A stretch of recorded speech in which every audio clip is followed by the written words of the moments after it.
this is Rich Harrington, and you are listening to the Photofocus podcast. Our guest this week is Rosh Sillers, and Rosh is a photographer as well as an instructor out of the Detroit area. Rosh, can you tell folks a little bit about yourself? Yeah. Hey, thanks for having me on the show. This is wonderful. I'm a photographer out of Detroit, and I've kind of spent a lot of time blogging and podcasting through the years, and people kind of know me as a business and marketing guy for photographers. So I spend a lot of time write books and speak on that topic.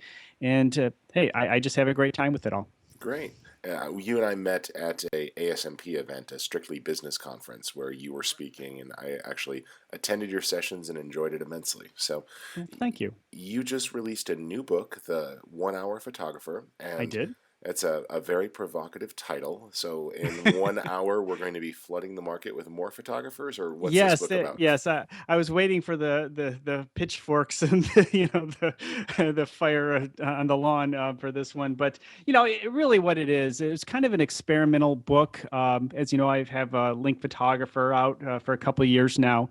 And that's a traditional, printed book and available online. This one right now, starting off, is online through Amazon, and it looks like it's going to go to print form. But I wanted to start off this way just because it's a smaller 15,000 word book, and it's designed to be read in 1 hour, and that's 1 hour photographer. But it's just kind of like a mind dump of concepts of composition and lighting, and working you all the way through equipment to business and in marketing. If just to give you the foundation that you need to develop a good career in photography. Are you going to learn everything in 1 hour? Absolutely not. Photography is a lifelong learning experience, but it will give you the foundation in which you can kind of develop the direction you want to go. And people have been finding it very helpful. Good. And that makes a lot of sense. And so while you're waiting for your 1 hour prints, you can do a 1 hour lesson and just sort of fill in some of the holes. Exactly. Now, with this idea here is that, photographers of all levels have some gaps. What are a couple of things that you cover in the book that people responded to really strongly? The book's been out for a little bit now. You've obviously started getting feedback from your readers. What are a couple of the points that were just surprising to folks, or that, you thought, well, this is just throwaway information? I think it's useful. Obviously, you took the time to put it in a book, but you didn't expect people to react so strongly to. Yeah, that's a good question. Well, I give the first chapter away for free over at onehourphotographer.com, and people really just kind of, wow, we start off with your vision. And people are just like, wow, I never thought of it this way. Looking at your vision and understanding your vision is your own. Nobody else can take a photograph like you. And so from there, people really get inspired. And then I just take it into some of the little techniques that I share. A lot of people, again, know me as this business marketing guy, but I teach 2 university photography courses, photojournalism and digital photography. And there's those little tricks and tips that you share year after year that you really see students gravitate to, and it kind of clicks. And so I put a lot of that kind of stuff in there. And people would say, wow, I never quite looked at it that way. And that's been rewarding. It's just to see that those little things that I've offered now, offering in the general public, it's kind of clicking with people the same way. Why don't you give us a sample of one of those? Something that just, oh yeah, that does make sense. I never thought of it that way. Sure. Well, one of my favorite questions I like to ask in my classes is, how many lights do you start with when you light? And then I'll explain to them, and if you get this, I'm going to ask you a question, and if you get this question wrong, you fail the class. and so they all look terrified and say, okay, here's the question. This question will answer, how many lights do you start with? And then the question is, how many suns do we have? And then, of course, I fail a couple just out of spite. Yeah, well, I could see it on your face. I could see it on your face. You didn't know. So we have one shadow and one sun, and that's where you build from. And it's about shadow management. And yes, lighting can become very complex, but it doesn't have to start that way. You can start off Simple, and build from there. So start and learn with one light. Then after 6 months, start with a second light. Learn how to use two, learn how to use the modifiers, and build from there. I, Those are the types of tips I like to share. I think you've got a good thing there. One of the things I often say is you can't overpower the sun.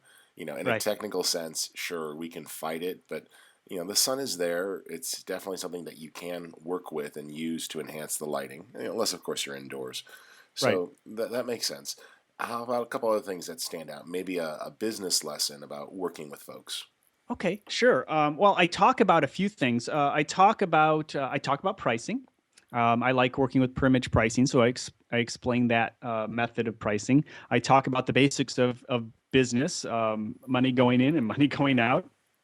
And one of my favorite is what I call the combination code. And one of the things that I've discovered as I've traveled and talked with many photographers that so much has happened. The barrier of entry into photography has lowered so much that, as many of us have noticed, there's a lot of competition out there. And so there are photographers out there doing just pure photography. And quite honestly, many of those are kind of the top 10% of the photographers. And then the rest of us kind of need to have this combination. We're a photographer and a writer, photographer and a videographer, photographer, designer. It can be that, or you can add an element from another industry or a technology or a creative element that you've discovered. And you can not only separate yourself from the competition, you can open up new markets. And that's something I've been seeing, and it's been very helpful in many different industries, but photographers specifically have been using this to their advantage. And so I talk about that, and I call it the combination code, or what is your and. So, sort of like that, the idea there is, as a photographer, we are visual storytellers. We have a good eye for composition. We have a good eye for what's effectively working to communicate. And a lot of times that can be adapted to other mediums, whether that be video Mhm. or retouching services for other Right. people's images. So, if I'm hearing you right, you're suggesting being open to leveraging all of your skills and being less narrowly Yes. defined. Yes. Yes. And look, there's nothing wrong with when it comes to marketing, and we talked about this before in terms of marketing platforms. When it comes to marketing, you really should be focused. But that doesn't mean you can't do other things. And sometimes that and will help you define yourself and become more focused. One of the things I like to share is the fact that um, through the years, maybe 10 years ago, you really couldn't, in many cases, develop too narrow of a niche because you really just had your community to work from. Today, we have social media, we have the internet. And so instead of just finding the three people that could use my services, which in the past wouldn't have supported me, now I can look at the three people in Detroit, the four people in New York, the three in LA, and in across around the world, really. And next thing you know, you have a career. And I think that's really powerful because again, I mentioned the barrier has been lowered in many industries, and that includes publishing, and so you can adapt those to your photography. Okay. And I think if I'm hearing you correctly there, you're saying you can extend your specialty beyond your geographic market that people. Yeah, and I think that actually brings up a good point. I want to take a quick moment to mention two of our sponsors who let us bring us this show. One is Smug Mug Pro. You can head on over to Smug Mug and check them out. And actually, this reinforces Rosh's point pretty well, which is having your images out there for people to be able to see and browse and even purchase is a very useful tool. And Smug Mug offers several options so you can display your photos, sell your photos online, back up your images, and really have a commercial service available to just make your images available to your customers. Another one of our sponsors is borrowlenses.com, and they have a wide selection of gear. So if you've been wanting to try out some of the new cameras before you buy, like the new D4 or the 5D Mark III, they're available there. And one of the things I also like about them is if I'm going on a trip and I just need a specialty lens, something I want to try a tilt shift or I want a really long lens, there's a great opportunity there to go ahead and rent a lens. They've got short-term rentals as well as long-term rentals, and you can find out more over at borrowlenses.com. Okay, Rosh, so one of the things we're talking about is this ability to make sure that people can find you and that you Yes. are visible. if we have all of these different ands, and this is something that even my own company has a challenge with, getting people to understand that you're multifaceted. Does this mean one robust website that explains everything? Does this mean some segmentation? What are some strategies, since most people are only capable of understanding, a creative individual barely. You have to spend all Right. this time explaining what you do, and then they put you in a little box like, wait a minute, you have another box I have to put you in? And Right. And it doesn't always work. The reality is, I have clients from 20 years ago who still put me in that box. They know I do great work. They've seen my stuff in magazines. They've seen my work on billboards. Yet they only call me when they need that free job for the charity event because that's where they first met me. And that happens. But when it comes to marketing, for example, I have three areas of specialty: corporate people, food, and interiors.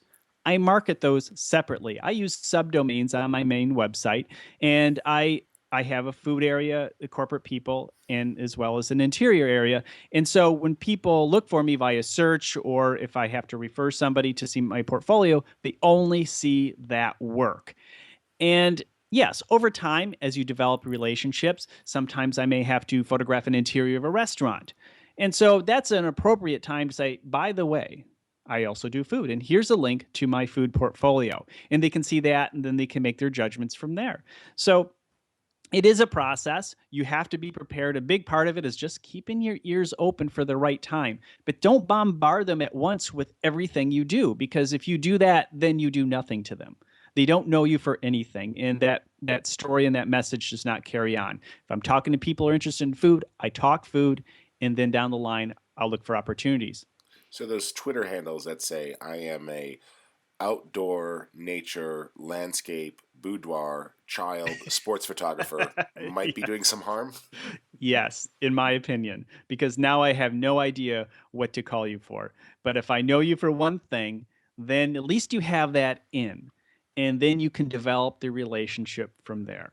Okay, well that certainly makes sense, and I've seen that in my own work of people understanding what it is I do, and then needing to educate them over time after a successful job Yes. about other things, which I think actually is one of the strengths of social media, which is you have clients and you've engaged them. We all like to keep working with people we like to work with, so Right. yeah, I wouldn't exactly call these people friends, but clients that you choose to socialize with, and we've got this great platform now through social media. As we have new work coming out, we can go ahead and show them projects we've done, get them Right. exposed to content.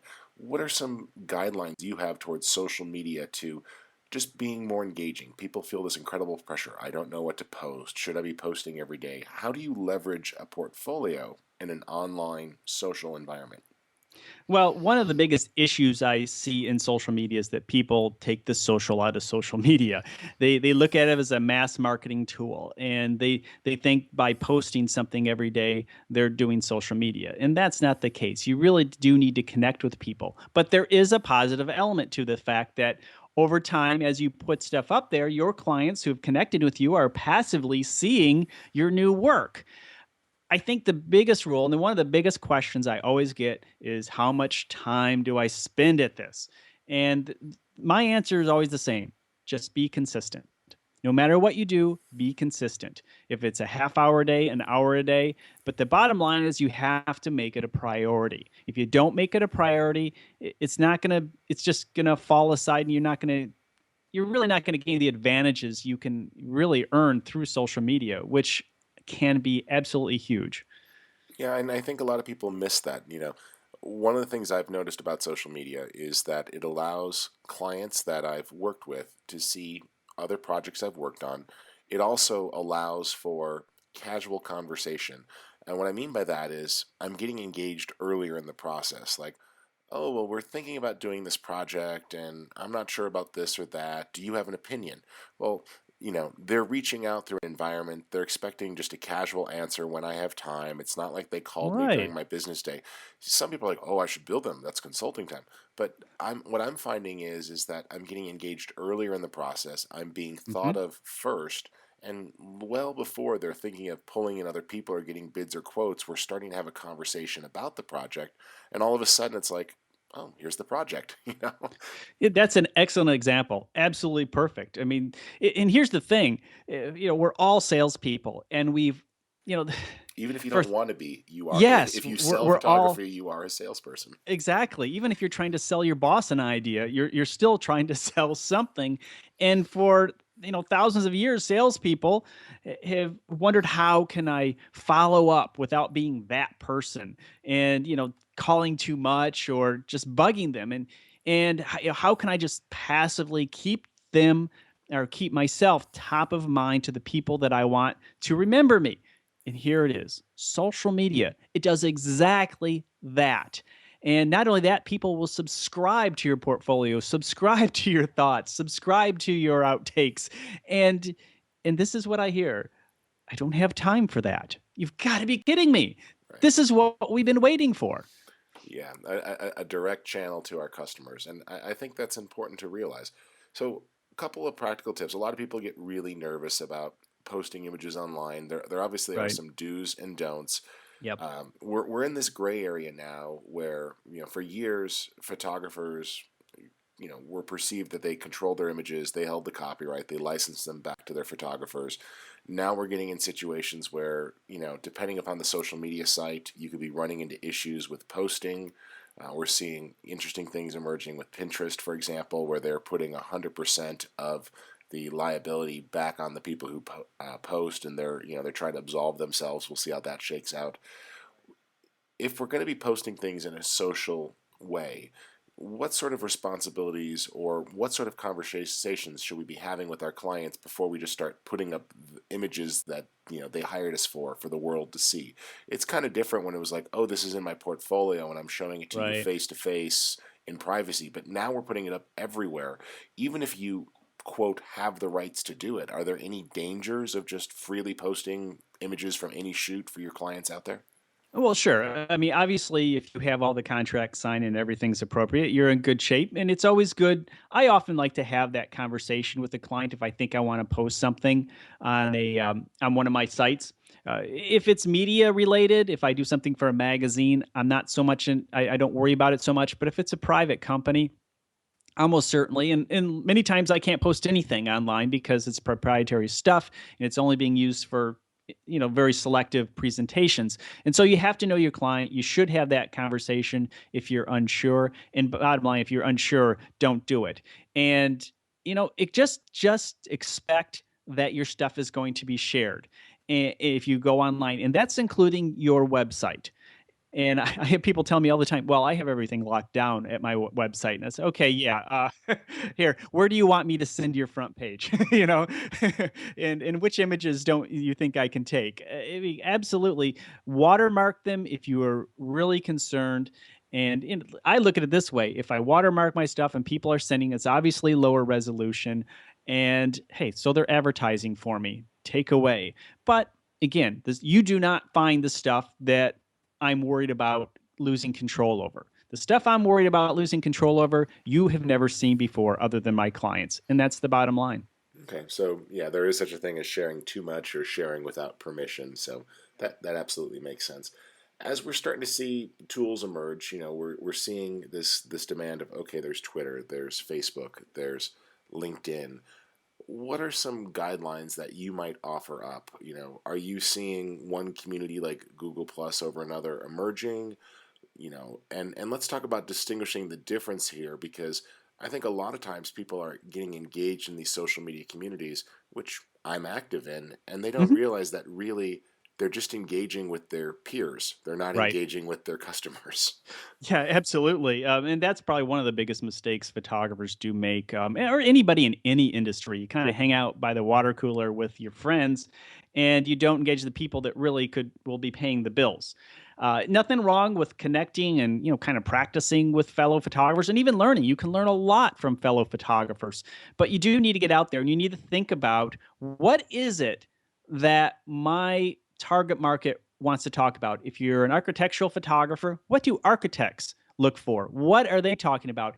Get involved in groups and be a helpful member of that community. Don't just shove your work down their throat. Just literally, be a part, have a conversation. And if there's an opportunity to show an example related to the conversation and you're supporting the conversation, that's a great way to go. So there's a lot of ways to go about it. Each platform has its strengths. Twitter's a media stream, and I think of it as the people's AP wire, and use it that way. There's Facebook. Facebook's friends and family. That's great. A lot of people are there. Um, you And know, a lot of leads can come from friends and yes, family. I get a lot of exactly. jobs from people going, "Oh, here's my friend Rich. He's great for that." Yes, exactly right. I mean, there are corporations that have made billions of dollars from friends and family leads. So it's amazing how that works. I mean, everybody listening to this has had a friend or family or associate refer them, and to keep them up to date on what you're doing without marketing to them, but But just but hey, here. don't speak to your friends and family like you're speaking to a Right, cold sales call. Just exactly. share very personably, share a few interesting images that they might enjoy, and then they might start to share that, or it'll just put you back at top of mind. Exactly. Exactly right. Google Plus has a lot of promise, but I found the engagement there to be kind of low. A lot of people there, a lot of people will follow you, but as compared to Facebook, I'm still getting more engagement over there. So you just need to test, just like any digital marketing, test and see what works best for you. There's a lot of good stuff happening at Google Plus. It's a great platform with the Hangouts, the ability to connect with clients and be able to share your desktop or a video or a Google Doc in that environment. That's cool stuff. But again, it's a great tool, but as far as social media goes, between its competition, Facebook, I think right now is winning the race. Yeah, I like Google Plus for some of the real time stuff, like to be able to schedule a meeting with a client or with a Right. team and sit down and discuss things. But yeah, it doesn't seem to have that immediacy of the reply backs and the short conversations that can emerge on Twitter, Right. and it doesn't seem to have that stickiness of Facebook where it's regular people accessing, if that makes any I sense. agree. No, I totally agree. That's a good way to put it. All right. Well, so some practical things there. A couple other things on the social media front. People feel this incredible urge to, I'm going to post everything I do. I'm going to share. I'm going to be super transparent and visible. Is it possible to overdo that? What sort of things do people want to hear from photographers? Do they want to hear about every movie they've seen and, every piece of new equipment they bought? Or is it more interesting to hear about trends or developments or things that relate to art and imagery? That's a good question, and the answer is it's different for every photographer because every type of photography is different, has a different target market, and different target markets are looking for different things. A bride is looking for something different than a chef, who's different than a creative director at a big agency, and you need to balance it out. Again, if you go to the friends and family and what's going on, for example, my Facebook is friends and family and associates. I have plenty of photographers following me, but I let them know, look, you're going to see pictures of my kids, and I'm going to be talking about the dog. If that's what you want to hear about, occasionally I'll throw an interesting photograph up there. And I appreciate you keeping me top of mind. But if you want the business stuff, you want the links that I share, head over to Twitter, business communication over at LinkedIn, and just kind of define it that way. But what I don't do is just send the same thing to all channels because each channel is different. Some people really engage with people in by just sharing everything they do. I think that's kind of tailored, gone away for most people. They don't, it's a little too much for most people. So I would say in most cases I wouldn't recommend that. But go back to the rule: just be consistent. And if you're consistent, then people, when they look at whatever feed it may be, whether it's a blog or a Twitter, they'll see immediately how you do things, and they can make a good decision whether to follow you or not, and they'll know what they're in for. And I think another thing to consider is that you can split some of your feeds up. For example, I have one of the sites that I work on with Scott Bourne is called Triple Exposure, and it's just about panoramic HDR and time lapse, three areas of photography that are incredibly interested, that we both enjoy. I keep that stuff very targeted as to just what that is. On the other hand, I have a Facebook page that's I hate the names, but they call them fan pages where anybody could follow, and I post tech news and information, and there's a lot of photography in there, there's video in there, there's general technology, but you're not seeing pictures of my kids and my dog and the vacations are going on. But I too have a Facebook friends and close associates page that I always try to keep around less than 600 people. These are people that I'm actively engaged with, people I want to keep in touch with. You will have clients and customers that you actually know the names of their kids, and you both have two kids who are in Cub Scouts, or your daughters are both in ballet, and you are interested in finding out where's that new store that just started selling this product, and you're going to engage with them about non-work stuff. And that's okay, because I think one of the things that often gets lost these days in the fact that we're such a connected society, at least digitally, is that when given the choice, people will choose to work with people they like, and people will choose to work with people they respect. And I think social media is a great way for photographers to engage their customers and build friendship and respect for you as a talented artist, as opposed to just a button pusher or a technical expert. Yeah, no, absolutely agreed. Absolutely. I mean, business is about relationships.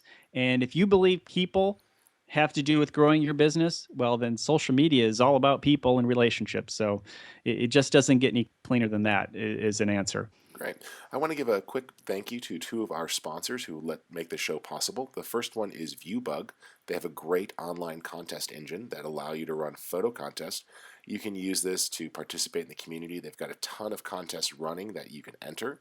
There's prizes, there's recognition. It's a very solid system. In fact, the Photofocus website is using them right now for a contest that is running over on photofocus.com. So if you'd like to enter for a chance to win prizes, be sure to check that out. And if you want to run a photo contest, make sure you give their technology a spin. It works really great. Another one of our sponsors is kelbytraining.com, and they have an extensive online training library filled with classes about photography. Some of my favorite photographers have classes up there. Full disclosure, I have some classes too, so I'm a little biased, but the great stuff. I really like the instructors up there. You can learn from folks like Joe McNally and Moose Peterson, two of my favorite people for taking workshops from. You've got training up there on digital processing as well as shooting techniques.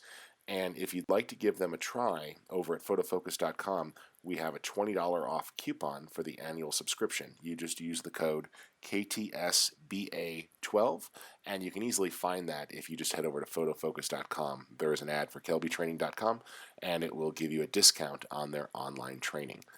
Now, one of the things, Rosh, that you actually do is you do train the future. We've got a whole generation of students coming out. You've been working at two Hmm. universities, teaching photography, teaching some of these marketing concepts. What are some trends you're seeing with people coming out of school? I'm constantly amazed. I work in the conference space from time to time. The number of talented individuals who have no gray hairs on their body, no crow's feet in their eyes, and I'm just like, wow. And then it dawns on me, oh, wait, you had a digital camera when you were 6. You've Yeah, shot right. more exposures in your life than I have. Oh, absolutely. It is amazing what I mean, the access to photography, the applications. Again, the barrier of entry is much lower than it was in the past. And people catch on and play with it. And some of the work that's coming out of the university, even from the freshmen, just amazing. And I am always impressed. But what that means is that all photographers need to up their game. You can't do what you did 10 years ago, 15 years ago, and survive in this business, because if anybody can do it, then nobody's going to pay you to do it. You need to look for new ways to present your work, and to honestly just find new styles, quite honestly. And I do know photographers who do have the same style they did 20 years ago, and they're wondering what happened. And this is actually an opportunity here, right? Because Yeah, absolutely. many photographers approach photography as a lone wolf situation. I'm out there Right. hunting for images by myself. I'll find the perfect thing. It's me, me, me, me, me. Here's an opportunity for perhaps engaging a younger companion as an assistant, and Hmm. there's mutual learning that could occur, right? You teaching Oh, them about absolutely. understanding customers and working with people, them maybe bringing some new ideas for post processing, or maybe Yeah. an approach in lighting that you've never tried. What are some examples you can give where there have been successes of collaboration across generations? Sure. One of the things a trend that I have seen is that a lot of photographers aren't bringing on their assistants, and maybe because it seems like there used to be there was more pre-production, and now it's all post-production, and so it's kind of switched it over. So they don't bring in as many assistants to help them out when they really should bring these people in, these young people who do have new ideas, and especially that they can apply to the post-production world. And I have seen many photographers do some incredible stuff by bringing in, collaborating with the team, different points of view, and come out with work that, wow. I mean, I've never seen it approached that way, and clients love it. It's just going to continue to be like that. And as technology changes, there's going to be new technology that we can apply to our photography.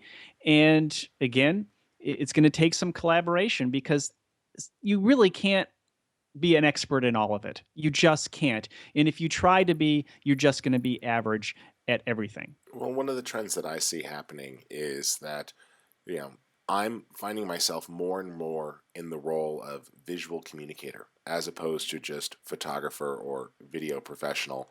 Sure. We're being asked to tell stories that have visuals. We're being asked to sometimes help create those stories or provide art direction, publish search engine optimization, post production techniques, Right. distribution services to get the content out there. People look towards us as being creative people who can tell a story with imagery. And it's not, you mentioned that, the innovations in technology. Let's just be honest, a camera these days can figure out how to get a pretty good focus and a pretty good exposure, and you have to manually change it into modes to get it out from doing that. Like it's Right. like, oh, I Right. want to get a soft focus. Oh, I want a shallow depth of field. Right. That's Right. that's not to say that you push a button and art comes out. It doesn't. But No. if the goal is just to get a properly exposed in focus photo, most people could walk down to Best Buy, buy a camera for less than $1,000 that will print out any resolution they need, and they'll Right. get that. So that's, I think, looping back to your conversation of the and putting something Hmm. else into your job title or the services you offer to your customer. Right. This is bringing that full forward. If you can't offer all of those things, you can be the leader of the team that does. And so, Right. where does this tie in? How are we seeing, when you're talking to the next generation, you're working with the students of today, are they coming out with this desire of, I want to collaborate and I want to work with more experienced people too?